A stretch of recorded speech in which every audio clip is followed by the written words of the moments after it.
Hello, this is John from caveofprogramming.com, and in this tutorial I'm just going to explain about what Java is and how it works for those who haven't encountered Java a whole lot before.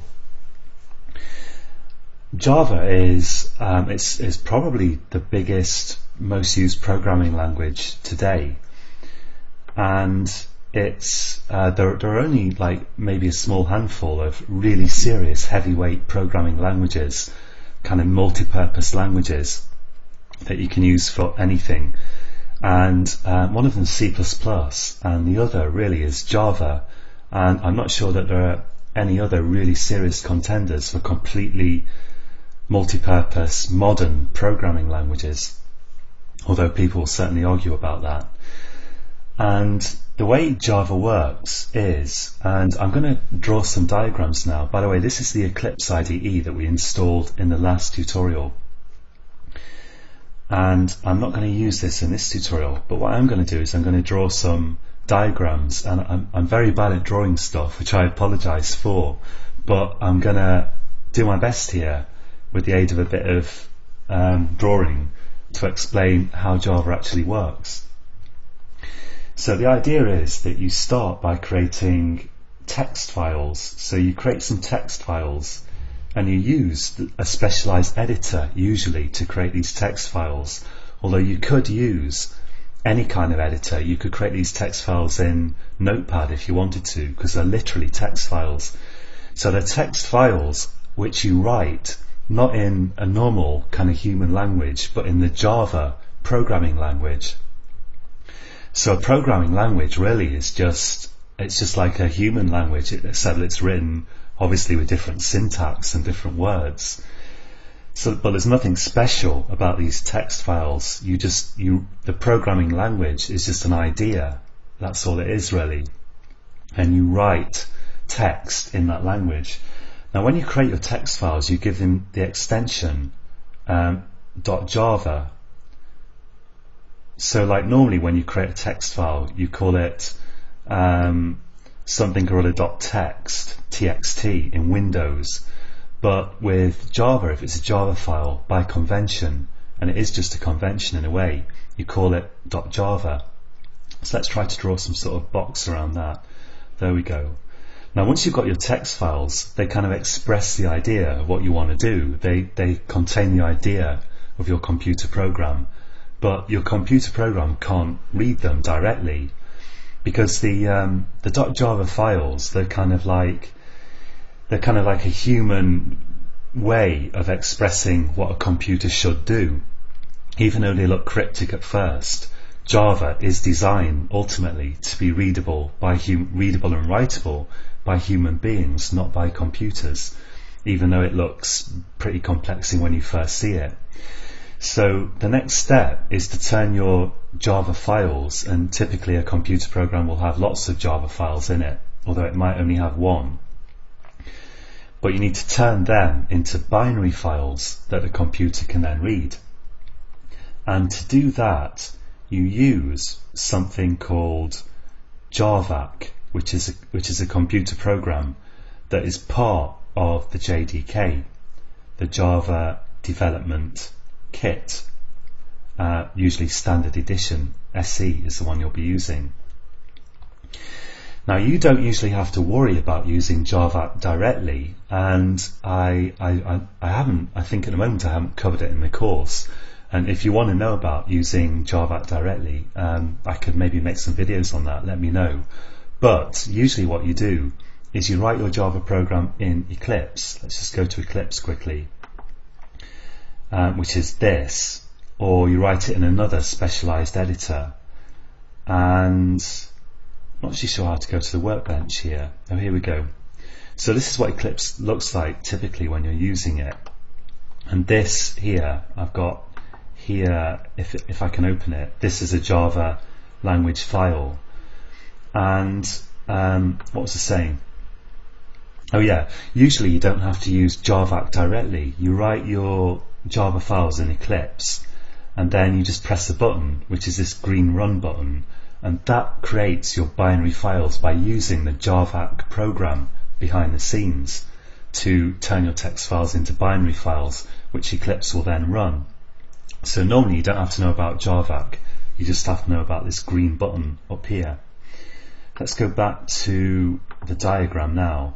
So although the program that turns these text files into binary files is called JAVAC, you don't normally use it. Now what you get then is, let's write this down, you get binary files. You get one binary file at least for every .java file that you create. In fact, there's one binary file for every class that you create, and a class is kind of like an idea that you express in a Java programming language. And you can have more than one class in a Java file. And for every class, you'll get one binary file. And the binary files that are created have the extension .class. And in fact, these are still not understandable by your computer directly. Now the reason for that is Java uses the idea of what we call a virtual machine. There's this thing called the Java Virtual Machine, or JVM. And what it is a complete simulation, basically, of a computer. So it's a simulation, at least, of the kind of central processing unit and the memory that any computer has. And you might think, well, why do I want to simulate a different computer on my existing computer? Which is a perfectly good question. And the reason is that you can provide a JVM for different platforms, different kinds of computers, different machine architectures. But that JVM can then run any class file without change. So if you take C++, for example, which is another heavyweight programming language like Java, C++ files usually, or at least historically, maybe it's changing, but usually they run directly on your computer. But then you have to recompile, you have to create a new binary file for every different kind of machine that you would then want to run that binary file on. This problem doesn't exist with Java, because in Java you create these binary files that are then run on the Java virtual machine. So the binary file thinks it's running on the same computer regardless of what computer it's really running on. So the JVM is kind of like an extra layer over your existing computer that provides the kind of computing services for your Java programs to run. So once you've got your class files, basically, you then run them. You run your computer program like this. Let's write computer program. My handwriting isn't quite this bad in real life, but it's almost as bad, to be honest with you. But don't worry, most of the course I'll be typing, not writing or drawing. So your binary.class files can run as a computer program with the aid of a kind of simulated computer called the JVM, which stands for Java Virtual Machine. And when you install the JRE, whoops, gosh, this is terrible, JRE, the JRE program that you installed in the last tutorial that stands for Java Runtime Environment, and it's the JRE that sets up and creates and runs the Java Virtual Machine, and it's the Java Virtual Machine that runs your binary class files as a computer program.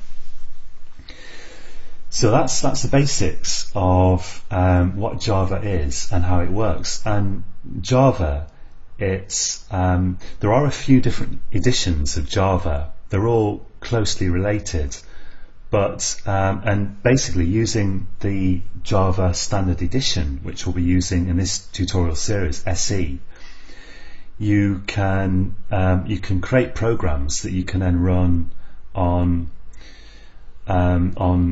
well, actually I shouldn't really say this, because if you want to create a program for a mobile phone, for example, you would use a specialized kind of JDK.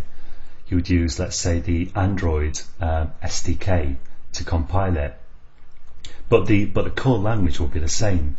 So the kind of language of Java is the same whether you're creating programs for mobile phones, for desktop computers, or whether you're creating console mode programs, which is what we'll stick to by and large, I think, in this series of tutorials, because in this series we're just going to look at the basics of the actual language.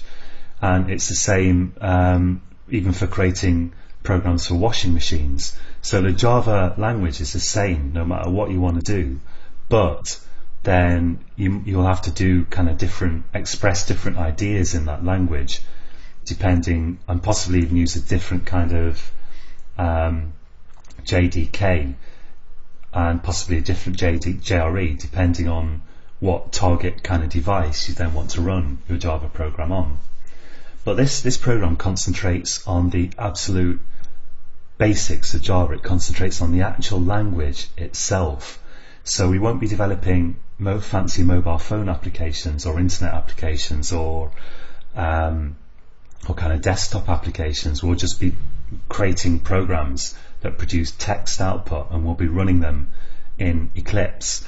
And if you want to create some kind of particular Java program, then you can find courses from me on Android, on desktop programming, and I think that's it for the moment.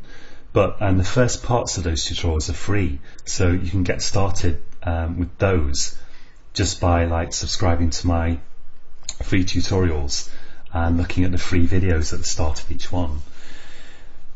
Okay, so I think that's enough for this second kind of introductory tutorial.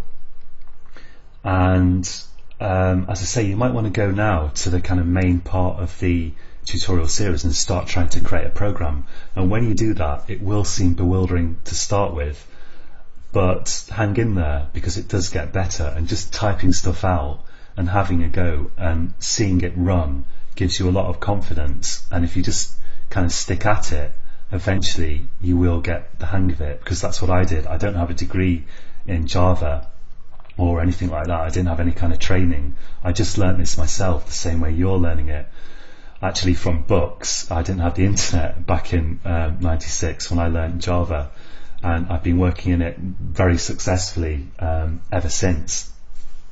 Okay, so that's it for this time. Join me again in the next tutorial, and until then, happy coding.